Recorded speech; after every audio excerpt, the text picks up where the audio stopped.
Friends, అందరికీ నమస్తే. నా పేరు సదానందం. ఈ రోజు మనం కేరళలోని అలెప్పి అనే ప్రదేశాన్ని చూడబోతున్నాము. కేరళలో ఉన్న అందమైన ప్రదేశాలలో ఇది కూడా ఒకటి.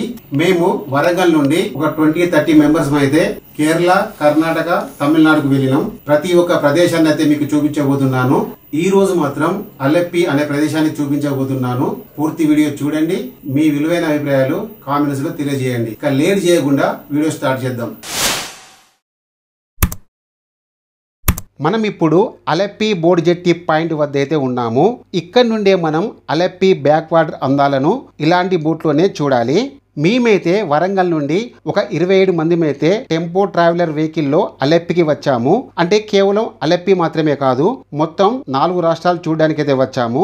మీకు ముందు అన్ని ప్రదేశాలైతే చూపిస్తాము. ఇప్పుడైతే ఈ అలెప్పి అందాలనైతే చూడండి. బోట్ జెట్టి అంటే అర్థము పడవలు గాని, బోట్లు గాని, లాంచీలు గాని ఆగే స్థలం అని అర్థము. మనకు కనిపిస్తున్నది ఆర్టీసీ బోట్ లోకల్ స్టేజీ. ఇలాంటి స్టేజ్లు ఈ రూట్లో చాలా వరకు ఉంటాయి. ఎవరి స్టేజ్ వద్ద వారు ఎక్కుతుంటారు, దిగుతుంటారు. ఇకపోతే ఈ అలెప్పి అనే పట్టణం బ్యాక్ వాటర్ కి ప్రసిద్ధి చెందింది. అలెప్పి బ్యాక్ వాటర్ అందాలను చూడాలంటే బోట్లోనే వెళ్లి చూడాల్సి ఉంటుంది. ఈ అలెప్పి పట్టణం కేరళలో ఉంటుంది. ఎర్నాకుళం నుండి 53 కిలోమీటర్లు, కొట్టాయం నుండి 46 కిలోమీటర్లు, కొల్లం నుండి 87 కిలోమీటర్లు, త్రివేంద్రం నుండి 155 కిలోమీటర్ల వరకు ఉంటుంది. ఇతర రాష్ట్రాల నుండి వచ్చే వారికి ట్రైన్ సౌకర్యం కూడా ఉంటుంది. ఎర్నాకుళం, కొట్టాయం, అలెప్పి ఈ 3 ప్రదేశాలలో కూడా రైల్వే స్టేషన్ సౌకర్యం ఉంటుంది. ఫ్లైట్ లో వచ్చే వాళ్ళకి కొచ్చి మరియు త్రివేంద్రం ఎయిర్పోర్ట్లు అందుబాటులో ఉంటాయి. అలెప్పి బ్యాక్ వాటర్ అందాలను చూడాలంటే మనకు 3 విధాల బోట్లు అయితే అందుబాటులో ఉంటాయి. అందులో మొదటిది హౌస్ బోట్. ఇందులో మనం ఒక రోజు స్టే కావచ్చు. ఏసీ సౌకర్యం కూడా ఉంటుంది. లంచ్, డిన్నర్ కూడా ఉంటుంది. ఒక ఫ్యామిలీకి సుమారుగా 3000 నుండి 5000 వరకైతే ఉంటుంది. కాకపోతే అలెప్పి బ్యాక్ వాటర్ అందాలను కేవలం అలా ఓ 2-3 గంటలు తిప్పేసి ఒక చోటనే నిలిపివేస్తారు. రోజు మొత్తం అయితే తిప్పడం ఉండదు. ఇక రెండవది వచ్చేసి నార్మల్ బోట్. ఇందులో 5 మెంబర్స్ నుండి 30 మెంబర్స్ వరకు వెళ్ళడానికి వీలుంటుంది. ఇది మనకు బడ్జెట్ లో వస్తుంది. 20 నుండి 30 మంది ప్రయాణికులు వెళ్ళడానికి సుమారుగా 3000 నుండి 4000 వరకు వసూలు చేస్తారు.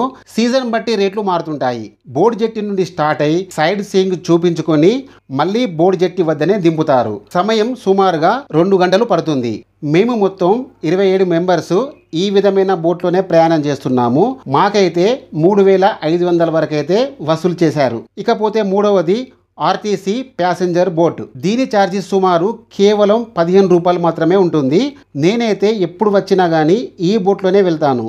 అంటే ఈ బోటు ఆర్టీసీ లోకల్ బస్సు లాంటిది. అలెప్పి బోట్ జెట్టి నుండి ఈ ఆర్టీసీ బోట్లు చాలా రూట్లకు వెళ్తుంటాయి. కానీ మనం మంచి సీన్స్ చూడాలంటే అలెప్పి బోట్ జెట్టి నుండి నెడుముడి అనే ప్రదేశం వరకు వెళ్ళాలి. ఈ రూట్ లో మనకు మంచి సీన్స్ అయితే మనకు కనిపిస్తాయి.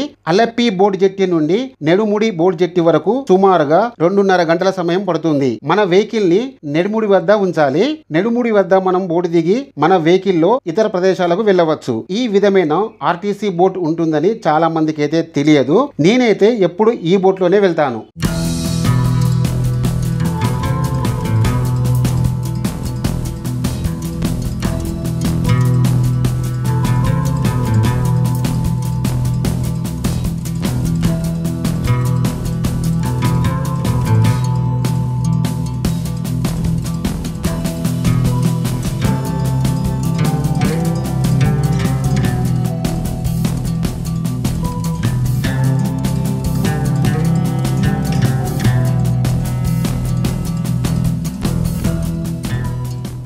మనం మన బోట్లో వెళ్తున్నప్పుడు మనకు స్పీడ్ బోట్ రైడింగ్ అవకాశం కూడా ఉంటుంది.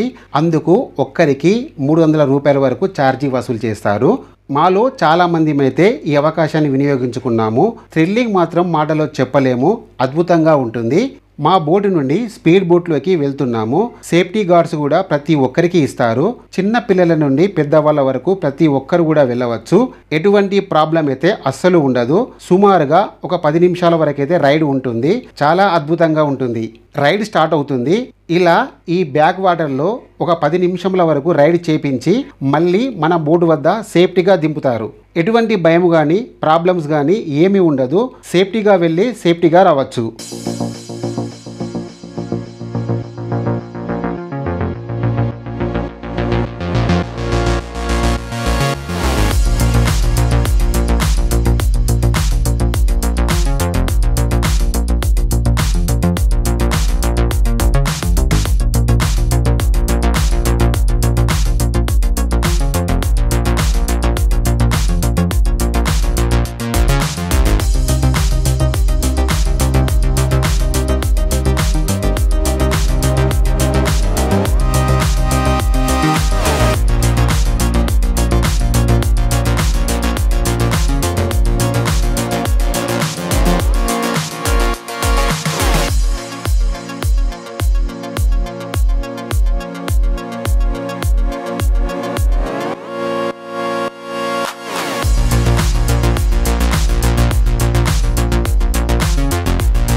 ఇప్పుడు మనకు కనిపిస్తున్న ఈ ప్రదేశం వద్ద ఒక పావు గంట సమయం కేటాయిస్తారు. ఇక్కడ కూల్ డ్రింక్స్ కానీ, స్నాక్స్ కానీ, టీ కానీ అన్నీ కూడా మనకు లభిస్తాయి. అంటే ఫ్రీగా కాదు, ప్రతి ఒక్కటి కూడా కొనుక్కోవాల్సిందే. ఇక్కడ నుండే మనం తిరుగు ప్రయాణం చేయవలసి ఉంటుంది.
మొత్తానికైతే సేఫ్టీగా ప్రయాణం చేసి ఎక్కడైతే ఎక్కినామో మళ్ళీ అక్కడికే చేరుకున్నాము.